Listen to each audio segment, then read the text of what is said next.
Hey, everybody, welcome to today's episode of The Suspense is Killing Me, and another repeat offender back on the show for a second time, Catherine McCarthy, and her wonderful new story, Death of a Clown. How are you, Catherine? Hi, Lucas. I'm fine, thanks. Yeah, suffering a bit with hay fever, but fine. Yeah, it Yeah, is the season, right? Like yeah, we were talking a little bit before we came on how we're getting rocked here in the East Coast of the United yeah, States too. It's intense. yeah. It's been an early spring and we've been working a lot outside, so that's really made it worse. Yeah. Well, I mean, it's like we get the good with the bad, right? Like we get to spend Yeah, time yeah, outside, but then we have to deal with the hay fever. yeah, so, exactly. so for those that didn't have a chance to listen to our first interview, which I believe was last year, I'd encourage you guys to go check out Catherine's first episode. We talked quite a bit about her background and her path to being an author.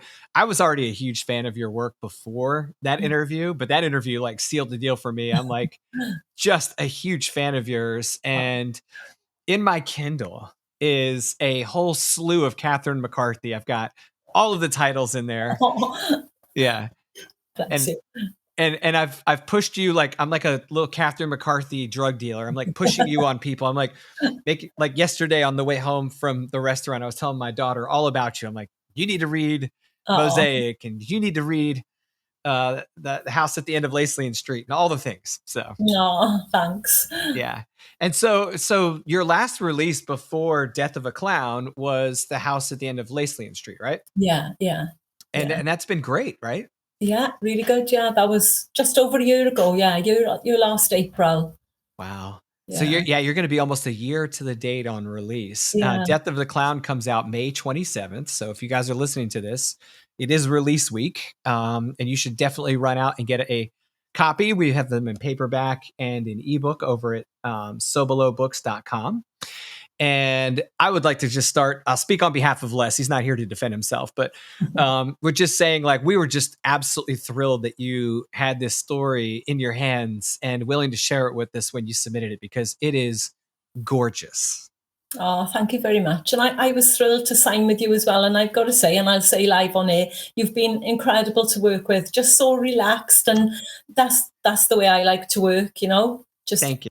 you're always really quick at coming back with any emails or any strange requests or, really great. Yeah, really cheerful and lovely. Appreciate that. Thank Yeah, you. We really do strive to kind of like have a certain measure of like relationship yeah, in our experiences with the authors that we are fortunate enough to work with, because without the authors and readers, there is no press. yeah, So, yeah. so when you brought Death of a Clown to the table, I immediately sensed um, your you were like, hey, this isn't horror, and this Yeah, is not necessarily going to fit neatly into any single box. yeah.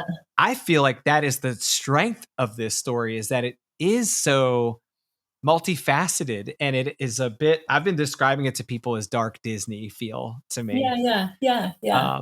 So could you, for those that aren't familiar, could you talk a little bit about the premise of the story? Yes, I will. Yeah. So I'm always kind of story first and genre right last. Maybe I'll think right at the end. Right, where would this fit? Because it just comes. The story comes first. So, Death of a Clown. I've got lots of kind of little bits and pieces that I can show you there that actually inspired the story. But it's about a tragic comedy clown called Chester Brown. And he's born and raised in the Sacred Order of Razzmatazz in an alternative reality. So it's London, but it isn't London as we know it, London, UK. Um, and one night during his performance on stage, he experiences what would be termed as a panic attack, but to him, it's an epiphany where he suddenly sees the audience as kind of horrific ghouls, and he almost falls off the ladder that he's swinging on. And really, it comes down to the fact that he realizes suddenly, literally in that second, he realizes that he will have to do the same act again tomorrow and the next day and the next day for many, many years. And I'm sure those of you who maybe have worked in a profession that you feel isn't quite for you, or just lived a life that you feel isn't quite for you. I've experienced that kind of panicky feeling, that sense of claustrophobia, you know, and so I got a little tiny quote here that comes with that bit. It says, this is from the book, "His belief in the life he has lived until now is a snuffed candle. The clown god, Cholly, a figment of the imagination, a legendary figure created to make Chester and the rest of his kin accept the life that has been chosen for them. Cholly no longer exists. Chester Brown, the tragic clown, no longer exists." And at that moment, he feels that he can't do this performance even one more time, that he will go to the dressing room and hang up his costume for the very last time. But as we all know, those of us who have worked in any kind of profession, it isn't as easy as that to walk out. So really, the rest of the story depicts his journey for change. He's got this huge, strong desire for a different life. And he's got a secret that he's always kept since childhood, in that his secret desire is to become a writer himself. So the book, I've got to be careful of spoilers and so on, but really the book follows his journey to finding himself, really. And it is, as you said earlier, it's all about identity and, you know, not always being in the place we want to be, you know. So it's basically, how will he escape the mark of the clown? Because he's got huge feet and a big bulbous nose, or at least he believes he's got those physical indicators of being born into the clown profession. So it's not just makeup for Chester. Sounds a bit weird, but you'll get it if you read the story. But he knows that deep down, it's his mind that will really need to make the biggest adjustment, even if he could, you know, somehow shrink his feet and have surgery on his nose and so on. When he examines his own feelings, he realizes that he has felt this kind of disassociation for quite a long time. And then he finds a book. In London, in this world, is divided into specific quarters. So there's Clown Quarter, Magician's Quarter, and so on. And he loves Magician's Quarter, and occasionally he'll wander along the streets to Magician's Quarter. And he particularly likes the reading rooms that are on Pentacle Avenue. And in the reading rooms, he finds a slim volume bound in oxblood red leather, which seems to be written by another clown, a tragicomedy clown with the exact same background as him, who also felt this great desire to escape the profession. And it's more than the profession, though, it's the whole culture. And so he encourages Geppetto, his name is Geppetto, the clown in the book, in the journal. He kind of encourages Chester to go on this journey with him in order to find himself. So the journey then goes right throughout Europe and so on. So it's basically, it's a journey of finding oneself, really. Yeah, and it's beautiful. I mean, as a writer, obviously, you know, I was able to connect with the character, in that you have this desire to express yourself artistically, and it's interesting to me because Chester was an artist, even as he's a performer. Yeah. But that's not the right fit for him. Yeah. And there were times, especially early, when I was trying to interpret the story for the first time as a reader, where I wasn't sure he was aware that he really wanted to be a writer. Yeah. It was almost like he enjoyed it and he had this great skill, but is this his dream? I wasn't necessarily sure right away that was the case. And so it did make me wonder. I've got this parallel kind of life, if you will, where one, I'm a performer artist. Two, I'm a writer artist. And the performer feels taxed and forced and required of me, and the writer does not. And I was thinking to myself, like, where did the idea that Chester is a clown come from? Because he could have been an actor. He could have been any other type of performer and probably felt the same way. Where did the idea to have Chester as a clown originate from? Yeah. Again, I mean, a lot of people associate clowns with horror, don't they? You know, the scary clown and so on. So kind of that was there as a perception. And then I found a photo on the internet of a clown skeleton with a big bulbous bony nose. So that was there as an image. I get kind of lots of weird little images and sort of inspirations that come together to form, you know, the whole. It's difficult to say. It's basically, if I'm really honest, the clown sort of represents our place in society at times. Yeah. Mm. So it's very difficult to put this into words without offending people. And as you go through the book, you realize that, like you said, when he goes on this journey, he looks more deeply into the profession of clowning, because his view of clowning is narrow. It is the Church of Razzmatazz. So almost think of it as a working class culture then. Okay. So the Church of Razzmatazz has these narrow ideals and this narrow thinking, and they follow this one religion led by the clown god Cholly, as in jolly. Yeah. And they do as they are told, which is what a lot of people do. Most of us do, you know, we fit the mold. So, but as he goes through, he realizes that there's a lot more to the profession of clowning than than he was first aware of, because it's because of the narrow thinking. So is that kind of basic concept then? I love it. About, that life isn't just about messing about then. That's kind of where I had the tragic comedy come from. Yeah, I mean, it fits naturally. I mean, it didn't feel forced. It felt like this beautiful depiction of a parallel kind of universe, if you will, or a parallel existence, which is immediately easy for the reader to relate to, because like you said, some people don't realize how much they're playing a game Yeah. for someone else. Some people are happy to be in that Yeah. world. Yeah. Others, it's like a place they absolutely should not be in, but they've found themselves in it anyway, sometimes out of necessity, or just sometimes Yeah. because it's just the way that we've been told life should be and is. Yeah. And I mean, I completely understand and can relate to that. It Yeah. doesn't necessarily mean that you should be that, or that someone would be upset or embarrassed or angry with where they are and where they've No, no, been, right? no. So, Yeah. but it is maybe not where you should be. Yeah. And you can have that without, like that conflicted opinion on whether it's good or not. I mean, I came up through trades and a very blue collar working family, and I was a bit of the oddball out because I was artistic, but also made a living through that world for several years. Yeah.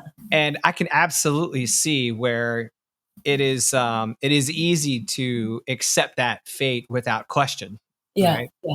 And And what like you said, happens, for a lot of people, they don't want anything different. right? And that's not to be critical of that either, but it is kind of the tears of a clown. What Mm. do they hide? What's behind the mask? For someone who, it doesn't have to be about your profession. It can be about a physical, the skin you're in. It can be about anything, a religion that you're in, a cult that you're in. If you don't feel part of that, it's very hard to break away, because those that do feel part of it and are perfectly happy with that identity and that culture are very reluctant to let you go. Not as a person, but they almost see that if you want something different, something better, or what's better for you, that they take it as a snub against them. But that's not the intention. It's just, let me choose my life, Right. without Yes. feeling that it's a judgment on your life then. Exactly. Yeah. To each their own, right? Yeah. So that's beautiful. I mean, what a great way to kind of start the premise of the story and to give us this relatable figure. And this is, I think, one of the elements that reminded me of like dark Disney or some type of fairy Yeah. tale where you have um, a very unfamiliar realistic setting, but a very familiar setting, right? Like a very Yeah. familiar lifestyle, problem set, experience, emotion. But we can look at it through the eyes of something that's a bit fantastical. you and I were speaking beforehand about how this doesn't really fit into fantasy either. And I think there would be easy to say, well, this sounds like a fantasy story. And there is a bit dark fantasy, Yeah, and there's a bit, and I know we've commented on how it doesn't really fit squarely in the horror yeah, genre either. However, what like that was to me like that existential crisis yeah, is exactly, horrific, exactly. It is right? the worst kind of horror, really. Yeah. Yeah, Yeah, I mean, because what am I and what am I supposed to be doing? I mean, it's probably something that's been experienced by more than not, and is something that could literally alter the course of your life in a negative or a positive way. I mean, that's a thing. yeah. So again, to avoid spoilers, but to provide some great insight, you take Chester on quite the journey. Mhm. You have this alternate European landscape. Yeah, We spoke about London being a key location, but you also have several other major cities, and they're very different from each other. What inspired you to take him on this kind of like transcontinental journey? And what made each of these locations kind of the target for your story? Um, it really stemmed from his kind of, well, it was my own research really looking into the history of clowns because I didn't really know a lot about it. And so that sort of, I discovered then that the comedy, I'll probably pronounce this completely wrong, it's Italian, I think, the Commedia dell'arte. Was where a lot of it stemmed with Piero and Arlecchino, who we now know as Harlequin, and so on. So that sort of that led me in that direction. And then there's Paris and Florence. He goes to Florence because he loves philosophy as well. Chester, loves looking into philosophy and researching his favorite philosophers and so on. And so he follows the route to Florence because Friedrich Nietzsche is one of his heroes. So that sort of leads him there, and it's just about the different places in Europe where clowning historically was big. Where it really had its moment then. That was such a cool. I wasn't honestly expecting us to leave the London like Oh scenery, yeah, yeah, yeah, and yeah, then I was like, oh, look, this is great because it does build some layers into this story. yeah, Wherever Chester goes, he has developed a bit of a new identity, a bit of a new experience, a bit of a new, very small, exclusive set of, I guess I can say persons with a yeah, plural because we do have these people kind of scattered about. yeah, But it also contains this continuity, this thread that he almost tosses over his shoulder behind him as he goes through and pulls some of these people eventually yeah, into his journey with him. yeah, And there were moments in the story where I was very hopeful that Chester would reconnect or stay in touch with certain characters, and that was a unique experience for me because I don't know the last time I had a read where we had that much disparity between location and time. And yeah, I was like, gee, I sure hope that character resurfaces. yeah, I just don't feel like I experience that much in the fiction that I read these days. So that was a yeah, very nice, a welcome change. And I feel like that kind of is embedded in these stories that have these kind of uh, um, uh, I guess you could say like multiple physical locations outside of a single country, yeah, right? yeah, Even within like because the U.S. is so yeah, geographically we're so crazy like big, and yeah, for us to leave one state and go to another doesn't feel like leaving countries. But if we were to map ourselves over to Europe, we absolutely would be. But it yeah, feels so much more drastic in a place like Europe because the cultures have such yeah, strongly identified yeah, in each of those areas, and we don't get to experience that as much here in the continental United States. So it was awesome to be able to experience that with Chester on the European continent as a reader. So yeah. it was Whereas really in cool. Wales, we're a tiny country here in Wales, and yet we are in very distinct parts. and the culture changes vastly from the South Wales valleys where I grew up to now I'm in rural West Wales, which is very much a farming community, quite old-fashioned. And then North Wales, who are still first language Welsh-speaking people and very strongly, advocate the Welsh language. And the culture up there is very different again. So within a small, from your comparison, within a small geographic area here, you get massive cultural changes. Wow, that's so fascinating. And and it's beautiful in its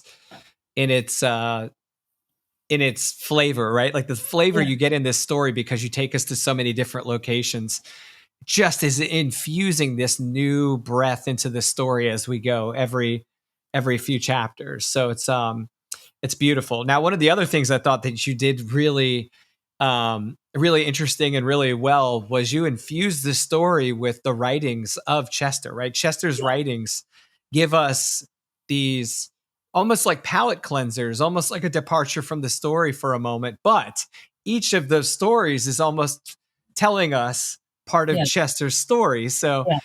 just wildly creative. What gave you the idea to write as Chester within the story of Chester? Yeah. I just wanted him to sort of like, in the way that I personally use writing as a sort of an outlet for all my thoughts, positive, negative, any kind of emotional angst and so on. Writing's always been my outlet for that. I wanted it to be the same for Chester. And like you said, the stories that he writes within Death of a Clown, they grow less dark as he goes on through his journey. So the stories change with him. So, for example, the first one is called The Raven and the Tightrope Walker. So good. And the inspiration for that one was actually Nietzsche's Thus Spoke Zarathustra. Because for those of you, I'm no philosopher. Let me make that clear now, right? I did a little bit of philosophy in college. I subscribe to Philosophy Now magazine. I'm a dabbler, so please don't judge me on this. But it is a fascinating subject. But within Thus Spoke Zarathustra, there is a tightrope walker story. It's basically, one of the crux parts of the story itself. So I wrote my own version of the tightrope walker, The Raven and the Tightrope Walker, which is about someone a little boy. It starts off with a little boy who looks up into the sky one day and sees a tightrope walker while he's walking along the street with his mother, and he says, "Look, mother, there's a man walking across the sky," which is meant to represent, to aim higher, to aim at your love and what's up there and so on. But she just yanks his arm away and says, "Don't look upwards. That's not for the likes of us. We are here, grounded here," kind of thing. So that story is about the longing for escape. The character himself becomes a tightrope walker and makes friends with a raven. And that's very important, the relationship there. It's about persistence, and it's also about betrayal when he mistakenly believes that towards the end of the story, he longs to return home one more time in the hope that his people have changed. And when he finds that they haven't, he's devastated, basically, because of the unchangingness, which goes back to the crux of Death of a Clown. So it's quite a bitter story with a lot of revenge at the end. That's the first story, while he's feeling all this angst. And then the second one was The City of Silence, where the emperor decrees that there will be no more questions, no more questions ever spoken or written within the land. So that's kind of like, again, like a dark fairy tale. But I thought it paralleled really well with our current political state worldwide, really, where people are told, don't ask questions of those in authority. Certain words are banned and inscribed by the stonemasons on the city walls. And if people do ask a question, they receive a stitch in their lip to silence them till eventually, so here's a little bit of horror, eventually that if they keep asking questions, they end up unable to eat or breathe through their mouth and so on. So there's a little bit of horror there. That again, really, though, is about how easily people are placated by materialism and consumerism, because the emperor, provides for them in return for them not asking any questions of him, basically. And it's about how people have become as malleable as clay. So that's quite a bitter one as well, quite a dark one. But then I've always loved the story of the Hunchback of Notre Dame, Hugo's Hunchback of Notre Dame. And I visited Notre Dame when I was a teenager, and it was just an incredible place because I'd loved the story and the movie before that. And then when they had the fire in Notre Dame that devastated the cathedral, that really hit me quite hard. And so I wanted to incorporate a story while he was in Paris of Notre Dame, and the character of Pinocchio as well, paralleled with the clown with the big wooden feet, the big wooden nose, and the clown that Chester believes is leading him on this existential journey, being named Geppetto, was obviously Pinocchio's wooden carver, the man who carved Pinocchio in the first place.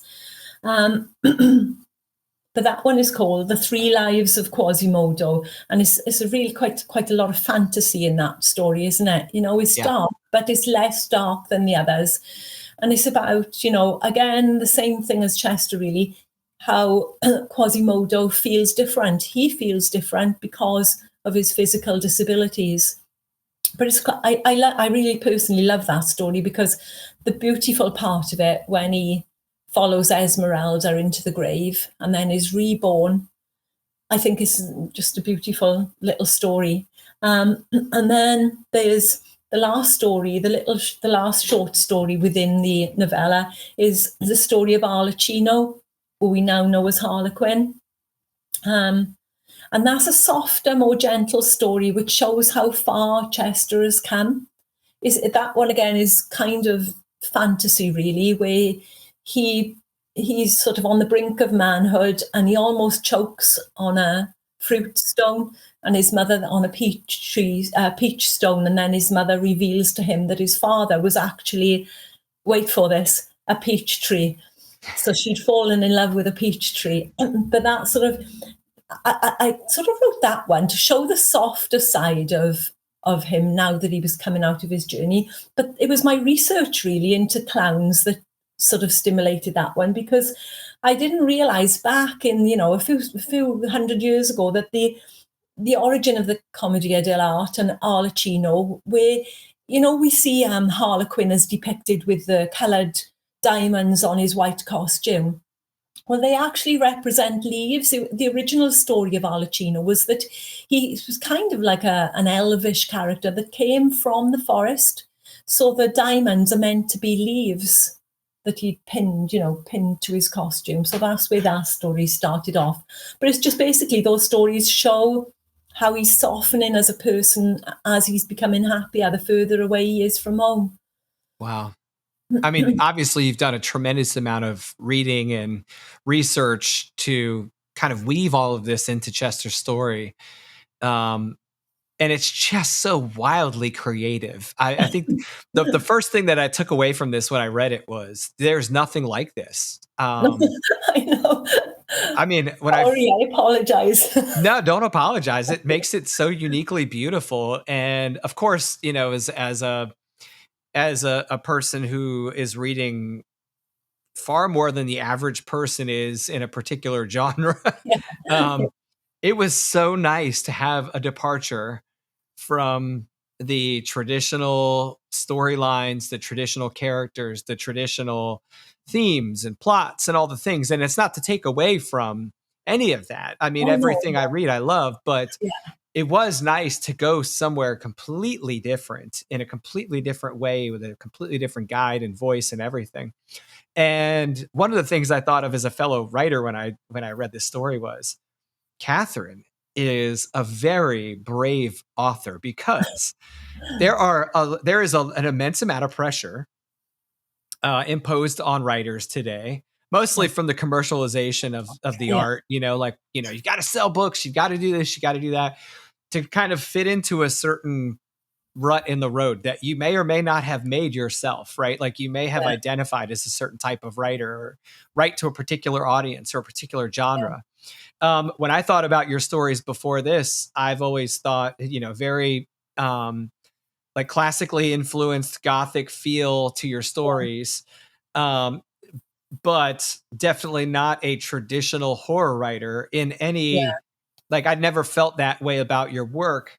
No. So this question kind of surfaced for me after I read your story. What does Catherine McCarthy say to her readers when she presents this story? Like, hey, I've got this new work, Yeah. and it may be very different from the things you've read previously, even though you've already written differently than most of Yeah. the people Yeah. that kind of surround you in the genre. So what does Catherine McCarthy say to a Catherine McCarthy reader when she hands them a copy of Death of a Clown? Yeah, that's a very good question. I think I need to say that this might sound selfish, but I write firstly for myself. As I said earlier, if I get these little images or ideas in my head, that's the way I express them. I think you'll agree with this, and it's come through in ARC reviews that my voice is still there. So if Absolutely. someone loves my work for my voice, which I mean, I don't want to sound show off, but I've been told that that's one of my main strengths is my voice, that is very identifiable. I think a bit Yes. of the Welsh in me comes through there as well.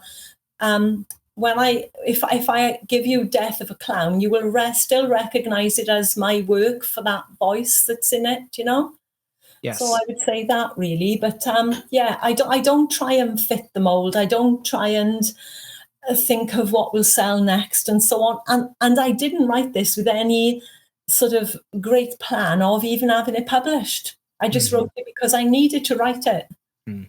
But I think you would still recognize it as my work. I mean, if people go to Goodreads and have a look at the ARC reviews, and these are not friends, these are not personal family reviewing and so on.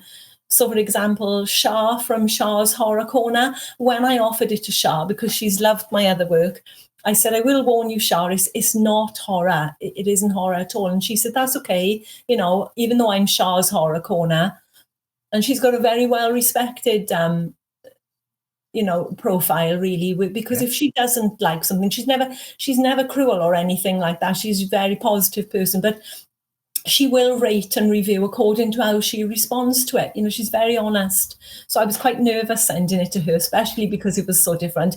But she actually said, she DM'd me the other day and she said, and I hadn't heard from her in months since I sent it to her, because I never ever follow up with people. I leave them to it. Maybe it'll be a DNF and they don't want to read it, whatever. But I don't chase up. But she said that it made her sob like real ugly tears at the end because she felt for Chester so much. And she said she connected to him as a character, but she connected with my work, Mm. really strongly. So I think if people look on reviews, they'll see that it is still mine, even though it's very strange and weird and different. I love that about it. I mean, it stands out to me, and yes, I agree with your assessment of your voice completely. Um, and it uh, this feels like you were able to go somewhere you've been really artistically being pulled to go. So, like when I read The House at the End of Lacellian Street, there's this dream feel to Yeah, that book, like literally from the outset, right? Because we get on this bus and it's like, where are we going? And it doesn't feel like it's real to the main character, and it feels a little it's definitely atmospheric. It's definitely um uh I guess you could say like alter reality type sense yeah, to it from the very beginning.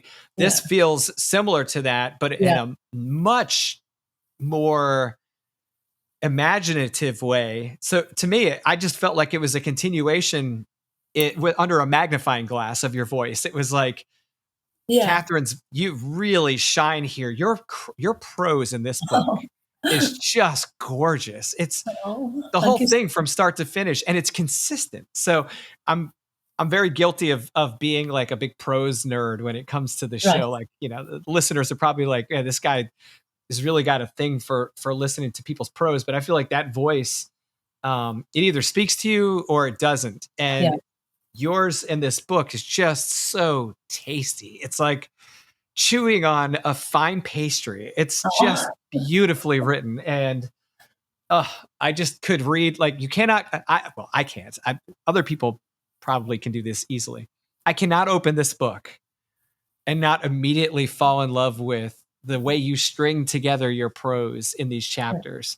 I'm just like, I just want to keep going. Yeah. So I encourage everyone to read this literally Oh, start to finish and not try and get a taste of something in the middle, because you're going yeah. to get sucked in fast, and it's going to A few be, people have said as well that they'll definitely be revisiting it. yeah. And one or two of the ARC reviewers have said that they definitely need a physical copy, which, doesn't always follow, but they sort of felt like, because one of them, Terry Tyler, she said to me, because it felt such like it was a work of art. Yes. She felt like it was as if it was a painting. That she said, this is going to sound weird, but that's how I felt about it, as if I was viewing a painting. And she said, I need it in my hands for that reason. Oh, You know, it really does have that level of artistic expression in it. Like, it is a very uniquely voiced piece of work. Your prose is just gorgeous in this, so I agree with Terry. In but fact, really, just to end on that, if I'm saying like, who is it for? It really is for anyone who at any time have felt that sense of lacking identity, or being born in the wrong shoes, born in the wrong place, being forced down a route that they don't feel is right for them. I mean, I don't have my copy here yet because I haven't, you're in the process of sending me the copies, but the dedication, I don't have the dedication with me here now, but it's exactly what. It's beautiful because it's so clean, but it's not. So here's the dedication. And by the way, I laughed when I read it the first time, and I thought, wow, this fits perfectly, but it's also a little bit bold for the story. Okay. This story is dedicated to all those who, at some point or other, find themselves lost on the path of life. Be brave, be bold, and remember, you only get one shot at this glorious shit show. I tell myself that every day, let me tell you. And I apologize for having to read your words back to you on here. You're obviously capable of speaking for yourself, but having a printed copy in front of me was helpful. Yeah. So, okay. So I want to touch back on one point we were talking about with his writer identity. So Chester chooses a pen name.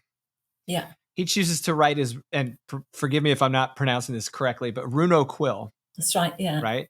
Yeah. So when I see someone write with a pen name in our world, I think of several reasons they may or may not be doing that. One of which might be they're disguising their identity because they don't necessarily want to be fully associated with a particular genre, or locked in or limited by that perception.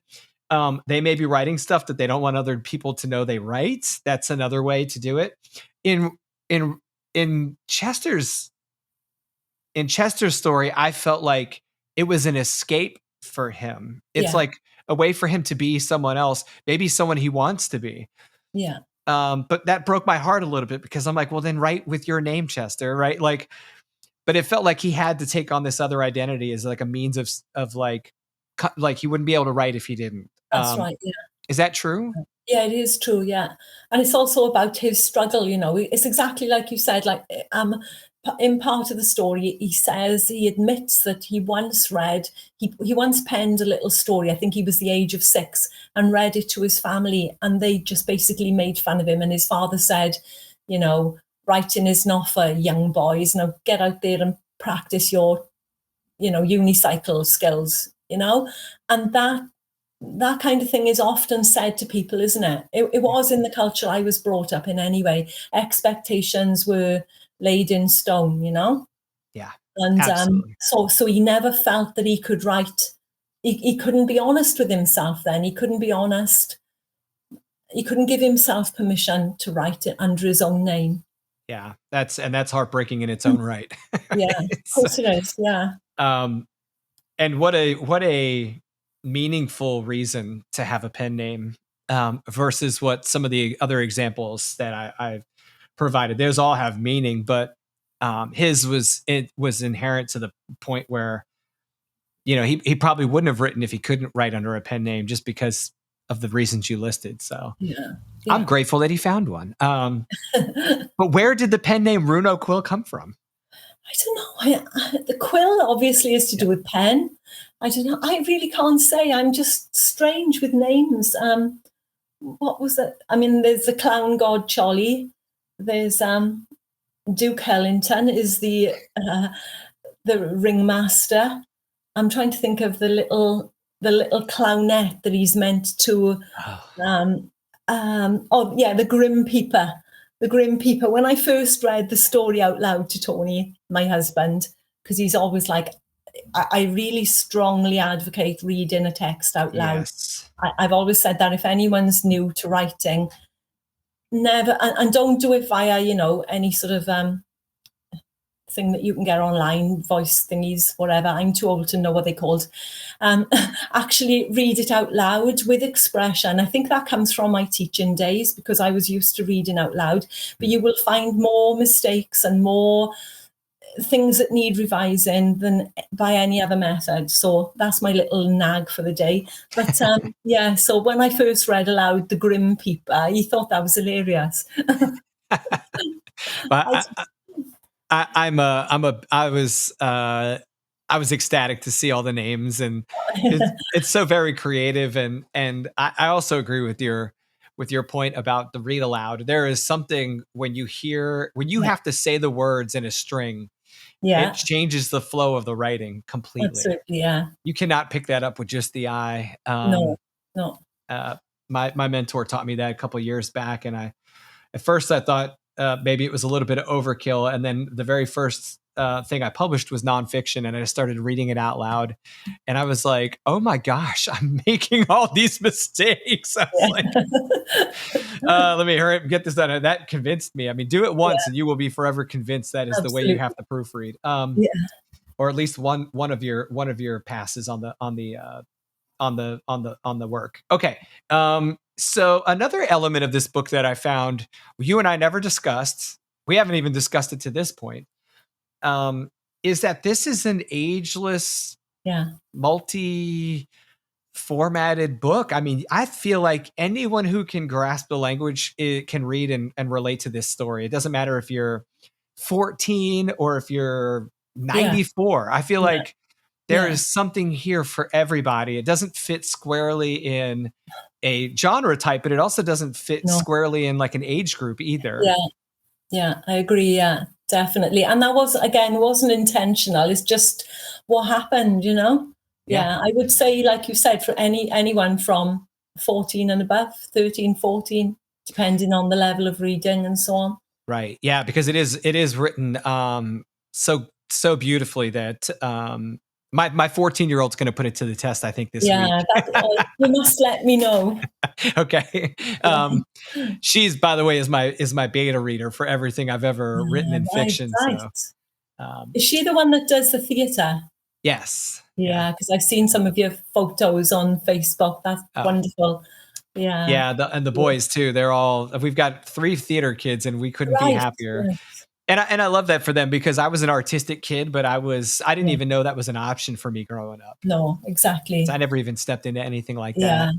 Yeah. And the amount of courage it takes to get on stage and Oh, do yeah. anything like that is just mind Yeah. blowing to me.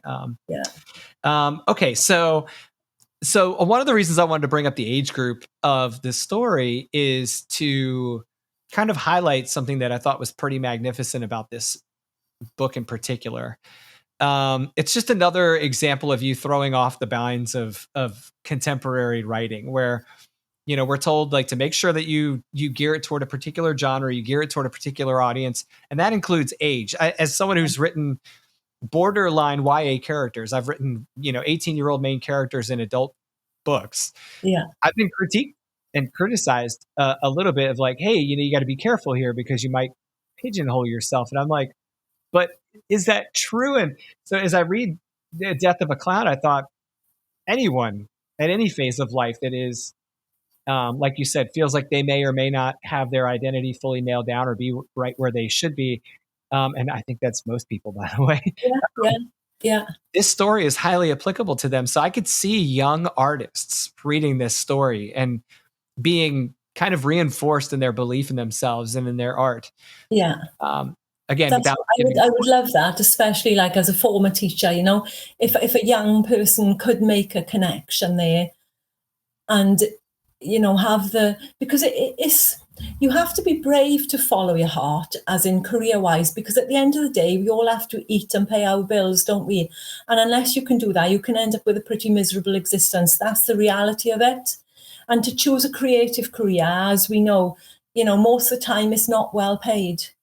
But if your heart really lies in that route, then I would really strongly urge people to try their best to do something within that kind of occupation field, even if it's part-time, or even if you have to do it as an interest in the evenings and so on. Because like I said, I taught for 27 years and I loved my teaching time, but if I could have chosen, I would have chosen to write throughout my life. I also had a bit of a thing that I wanted to be on stage too, but that's another story. Perhaps that's why that comes out in Chester's world. But yeah, I really, like I say in the introduction, in the dedication, sorry, you've got one life at the end of the day, and you just really need to try and do your best to make it a happy one. I know it sounds really passe, but it's so important. And when the older you get, the more you realize how important that is. Because at my age now, I think,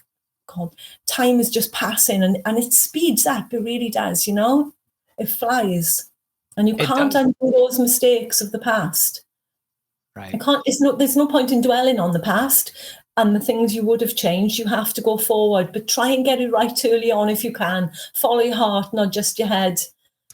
Yeah. And as a writer behind you in my career, walking behind you, catching these glimpses of brilliance in your stories and reflecting on your points and the beauty of this story, I felt inspired by this to um like I didn't start my writing career until I was in my 40s. Yeah. And you see this kind of come up a bit online here and there where people like, share how old you were when you published your first thing.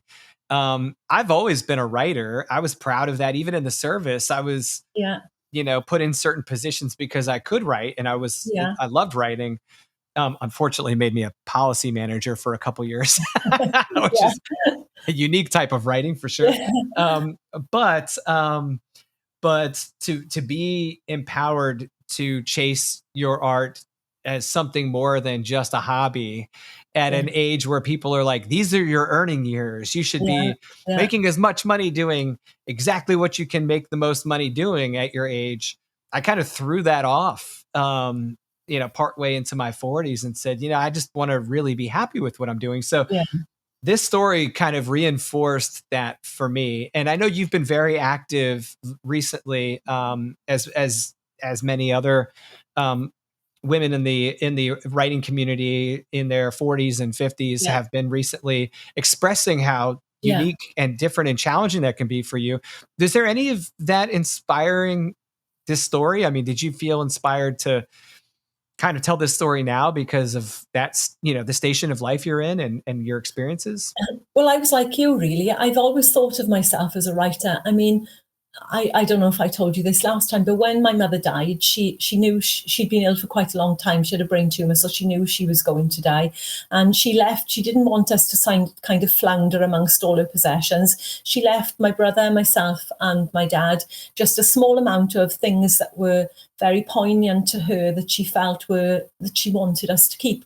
And amongst the things that she left me was an essay or a story a fictional story rather than an essay that I'd written at the age of 6 that the head teacher had praised. So my class teacher had taken it to the head teacher, who had then stuck gold stars on the paper and praised it. And and so I kind of always felt that it was there, but like you, I didn't really start until in my 40s, and I don't know. Like you said, I have taken part in a lot of that, but mainly to encourage people, because I haven't personally found any barriers because of my age. You know, that if I'm honest, I haven't, you know, but a lot of people say that they have, and no doubt they have, perhaps. But I think it depends on what you want and what your expectations are and the reasons why you write. Probably if I was really intent on getting a trad publishing deal now and going the usual agent route and waiting another couple of years for them to see if they could sell your book and so on, maybe I would come against more obstacles, you know, and have to fit the mold more. But what I love about indie publishing is people like you and Les and others out there are willing to take risks in a way with us and produce stories, but publish stories that wouldn't otherwise get to see the light of day. You I think know, it's almost our responsibility at this point. yeah, I mean, I hate to say it, but that's kind of the deal. It's like, I don't feel like we should be publishing the same thing a trad, yeah, like a big, yeah, the big boys and girls would be publishing, because there's going to be plenty of opportunity for someone to do that at that level. And we are almost better off not doing that. yeah, It is a spectrum, right? It is a scale yeah, of a certain type, because there is pressure on a press or an of indie course, publisher to make a return on their investment. yeah, And Les and I feel like we're in kind of a unique position to not have to worry about that so much, because we've had these lives that we've lived up to this point, yeah, that we don't need to feed our kids tomorrow with the money we make on yeah, publishing a book today. So the yeah, beauty of this is, like you said, I feel like we can kind of like let the story, and this is all credit to Les, because when we first started talking about whether we should do this or not, he said something that has stuck with me since. I said, yeah, what exactly do you want to publish? yeah, Like, what do we tell an author? And he said, we should tell them that we want to publish stories only they can tell. yeah, And I thought that just goes completely yeah, against the grain of, like, we need to tell a story that everyone wants to read, yeah, that yeah, we feel like we can market to the most people possible. Like, yeah, and so yeah, it's kind of like striking this healthy balance where we can find a beautiful story like yours that is applicable to a mass market, yeah. but was not written with that intent. Exactly. Yeah, Yeah. that's right. Yeah. And I'm in a similar position to you because I've had my career. Like Mhm. my books are not paying for my food, as you say, you know. Yeah, But it's more than a hobby. You can't just sort of pass it away as a hobby. It's more than a hobby, but absolutely. it isn't about the money and it isn't about fame for me personally. I'm more concerned that you don't lose out, you know, than myself, you know, Yeah. because that's just the way my mind works. I've had my career. So this is a nice little, I don't know, it's more of an outlet than anything else. Well, we appreciate us being all on the same page and aligned, and I feel like there's some beauty in the writing because you're uninhibited. You're not beholden. You can tell this story in a way that no one else could. You did tell this story in a way that I've never seen. It's gorgeous. It's perfect. It's so inspirational. It's also heartbreaking. Like you said, it's got some terrifying realities associated with it if you really think about it. And you had made a point earlier about a couple of your readers saying that they are going to go back and read it again. I could not grasp every lesson this book teaches in the Yeah. first pass. And I'm a Yeah. chew on your words kind of slow reader, which works against me 9 times out of 10. Try being a publisher who's a slow reader. It's like, I don't like, know. thank God Les is there. We'd never get the submission pile knocked down. No. But we each come to the table with a certain amount of heart for a story. And when I Yeah. read this, when I was the first to read it, between me and Les, and I said, "Oh my gosh, dude, this story! I don't really know how to describe it, but it's so beautiful. I feel like we have to publish this." And we don't mess with it from an editorial perspective. We let the story be what it is, and we just focus on um, the structure, right? Like, the Yeah. typical editing, copy and line stuff. Yeah. But from a dev editing perspective, we had very little questions to ask or feedback to provide. It was very limited because you were so thorough in the layers and the way you wrote the story and the meaning you put behind it. We felt like we could help with like maybe a little bit of a magnifying glass in certain points, and Yeah. maybe Yeah. a little bit of like pulling on a thread here and there. But for the Yeah. most part, it was like, look at this beautiful thing. Like, let's just get this in people's hands. So Thank you so much. I really yes. appreciate it. So any parting words for future readers of this story, or maybe, Um, maybe even something mm, for someone who has read it? yeah, oh, I can't think really. Um, if you love the film Banshees of Inisherin, Oh, completely different, but not really when you read through the lines, read between the lines. It's kind of my version of Banshees of Inisherin. Um, no, I would just say I hope you enjoy it, and it is a little oddball. It is strange, it is unique, but then I'm not your person to do run of the mill.